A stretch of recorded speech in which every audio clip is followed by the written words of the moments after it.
Estamos desembarcando agora na editoria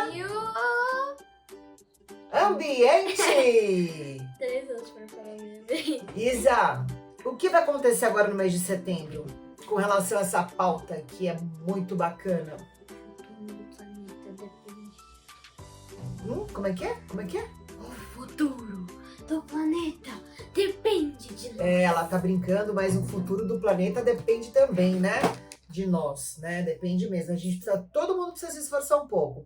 A gente fala nesse assunto com relação principalmente ao Dia da Árvore, que é celebrado agora no dia 21 de setembro, e tem também no dia 5, o Dia da Amazônia. Gente, é um mês tão verde, né? Tão bonito. Então vamos preservar a natureza e lembrar, sabe o que, Isa? Olha, do painel de cientistas da ONU, eles revelaram um relatório em agosto que deixou todo mundo com o cabelo em pé branco.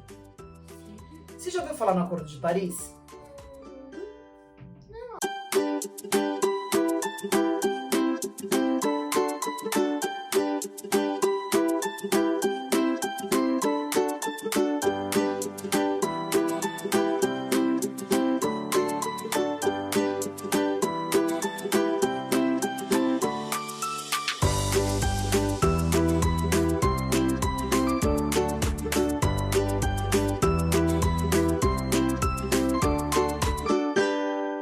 O Acordo de Paris foi o seguinte: em 2015, aconteceu um combinado entre 196 países, o qual o Brasil fazia parte, né? Então, eles combinaram que eles iam se esforçar para reduzir as mudanças climáticas, né?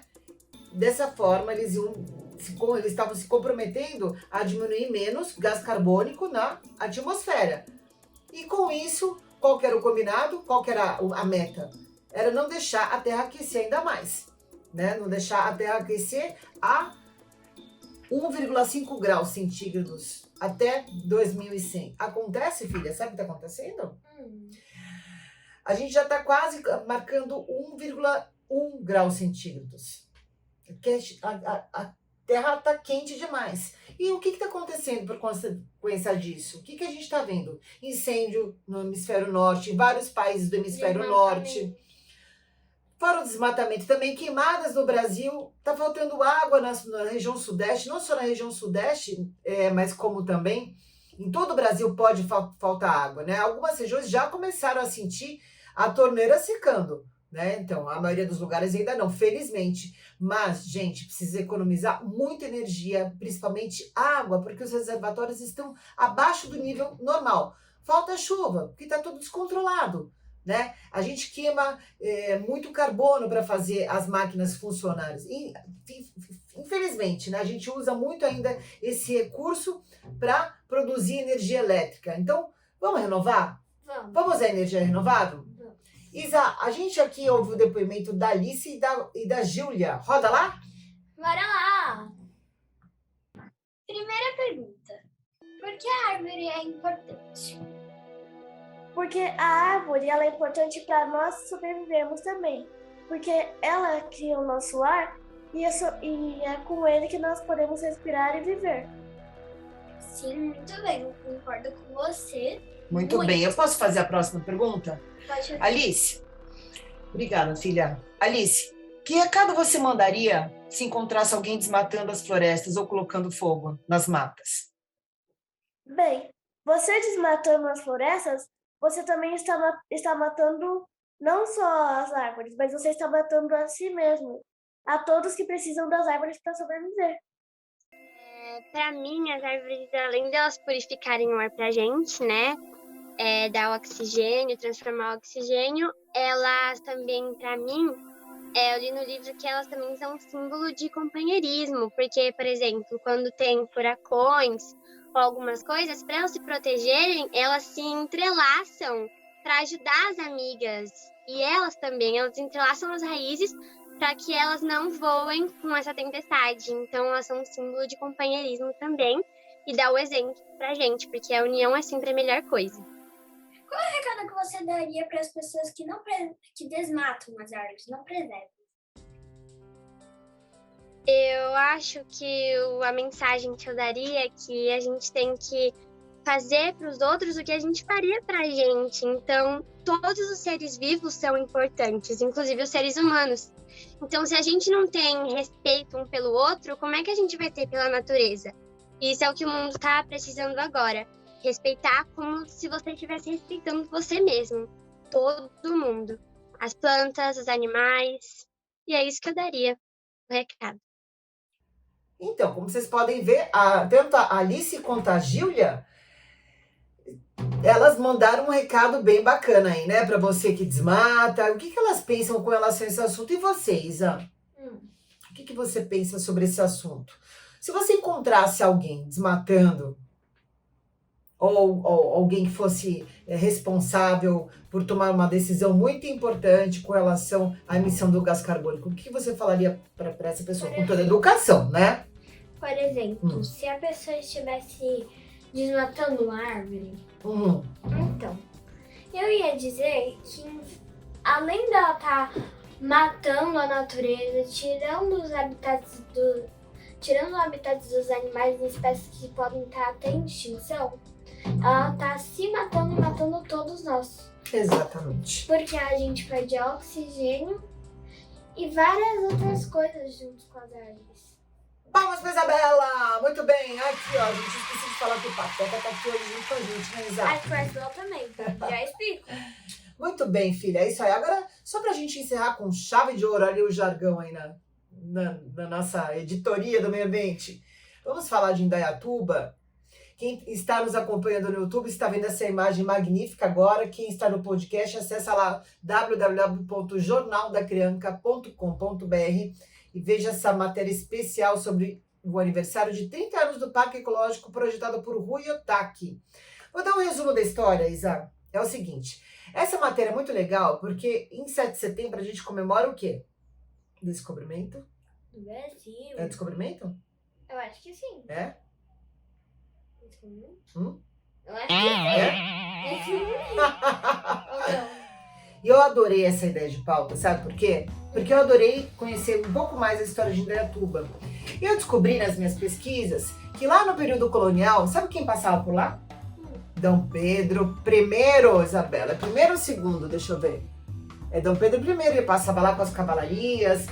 E tinha um riacho ali por perto que ele se banhava, ele dava água para os cavalos, até chegar em Itu, porque lá em Itu tinham muitas fazendas de café, né? Dos fazendeiros, ele ia lá com as tropas dele, olhava, via como é que estava a produção do café, porque eles exportavam o café para fora, ou seja, vendiam o café para outros países. Isso que a gente chama de exportação.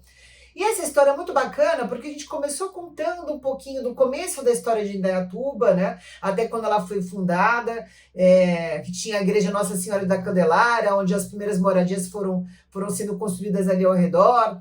E enfim, daí 100 anos depois, aproximadamente 100 anos depois, começou a época da industrialização, né? Fábricas... Começou a indústria. Fábricas sendo instaladas ali na região. As fábricas de indústria. E daí a gente chega na Dona Ana Maria. Sabe quem que é a Dona Ana Maria? Boninho. Dona Ana Maria, ela foi uma feirante de Minas Gerais. E muito obrigada pela entrevista, Dona Ana Maria e sua família toda, né? A gente gostou muito. Quem tá aí no YouTube tá vendo a imagem da família toda, quantos netos ela tem. E são eles agora que aproveitam o Parque Ecológico de Indaiatuba. Ela nos contou como era a vida, né, antes de Indaiatuba, antes da reforma do Rui Otaki, né?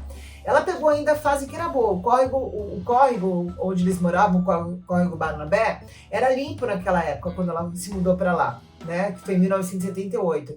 Mas depois, quando começaram a construir uns conjuntos habitacionais e a cidade foi crescendo, tinha o quê? Muito esgoto que caía direto no córrego, filho. Então tinha cheiro ruim. O que mais que acontece quando tem esgoto a céu aberto?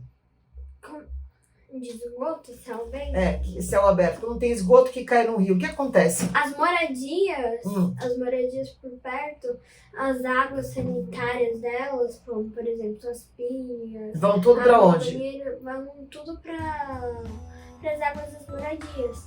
Essas águas dos rios vão tudo para os rios e vocês vão para as moradias. Então, mas qual que é o certo? Essa água que a gente usa, né, que a gente já usou, que se chama água do esgoto, ela deve ser tratada. Isso. Tem que ir para um local de tratamento. E foi isso que o Rui Otaki fez, principalmente isso. Além de urbanizar, deixar um lugar maravilhoso, são 15 quilômetros aí de verde, junto com pista de bicicross, com pista de Cooper, skate, praça, lugar de ginástica, é uma maravilha. Vamos lá brincar? Vamos! Isa, eu acho que você tá meio estressada.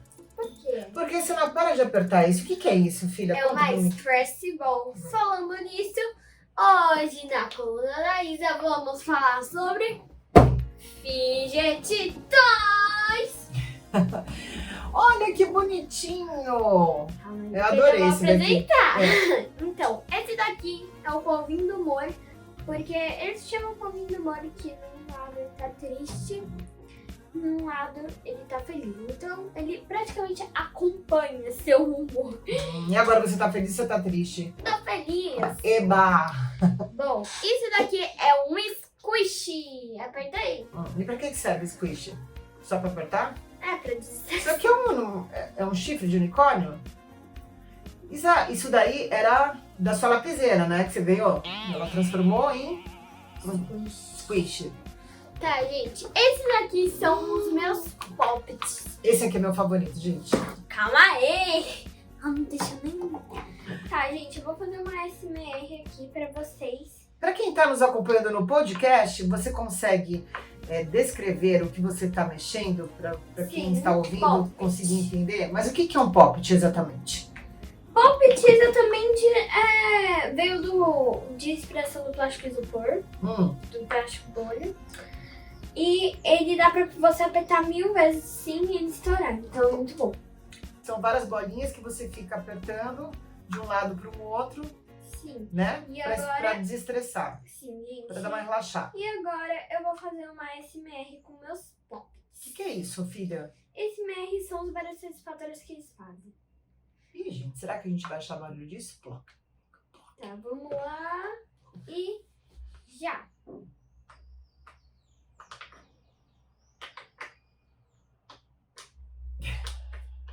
Pronto! E agora a gente encerrou! Não, calma. Depois ela mostra mais, tá, pessoal? E a gente encerra agora a editoria de Meio Dente. A gente se encontra Antes- onde, Isa? Antes de falar, Ah. eu queria te desafiar. O quê? Fala. Um ninho vai afogar, você sete uma gafalinha. Quando uma garrafa, garfo, sete uma garrafa, uma garrafa. Tchau, tchau, até o